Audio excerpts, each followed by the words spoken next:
اکثر کر کے لوگ مجھے پوچھتے ہیں کہ کالا جادو کس طریقے سے کیا جاتا ہے، کالا جادو کرنے کی کیا طریقہ ہوتا ہے۔ میں ان کو بتا دوں کہ کالا جادو بہت ہی زیادہ گندا اور بہت ہی غلیظ علم ہے۔ کائنات میں ایسا علم پیدا ہی نہیں ہوا، یعنی کہ اللہ تبارک و تعالیٰ نے قرآن پاک میں اس کے بارے میں جو کہا ہے کہ جادوگر جہنمی ہے، یعنی کہ جادو سیکھنے والا، جادو کی طرف مائل ہونے والا اور جادو کے بارے میں زیادہ تر جو جادو کی اوپر جو انسان کام کرے اور اس کی طرف جائے، یعنی اس کا شاگرد بنے یا پھر اس کے ساتھ رہے، جادو کرنے والے کے ساتھ رہنا بھی حرام ہے۔ اور اس لیے کیونکہ یہ بہت ہی زیادہ غلیظ علم ہے۔ یہ اس لیے غلیظ ہے کیونکہ اس کے اندر قرآن پاک کی آیتیں عورت کی ماہواری کے خون سے لکھی جاتی ہے۔ جس وقت میں عورت کا خون نکلتا ہے اس سے وہ لیا جاتا ہے اور اس سے قرآن کی صورتیں، قرآن کی آیتیں اور قرآن کی جو تعویذات ہے وہ بنائے جاتے ہیں اور پھر اس کے اوپر جادو کیا جاتا ہے۔ جس انسان کے اوپر کرنا ہو اس کو جلا کر اس کی جو راکھ نکلتی ہے اس کو کھلا دی جاتی ہے۔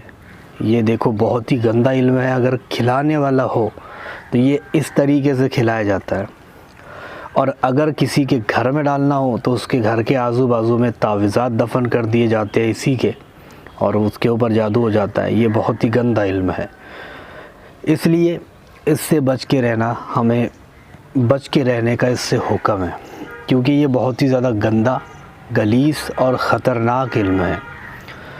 جادو ہو جائے تو انسان پوری طریقے سے برباد ہو سکتا ہے، پوری طریقے سے مطلب انسان بیمار ہو سکتا ہے، حتیٰ کہ جادو انسان کو قبر تک بھی لے کے جا سکتا ہے۔ اتنا خطرناک بھی جادو ہوتا ہے۔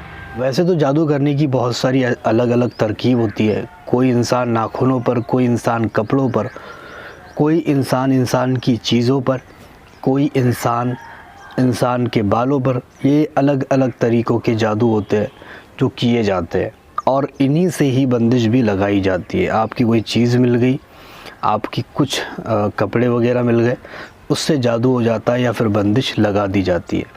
اب اس سے بچنا کیسا ہے؟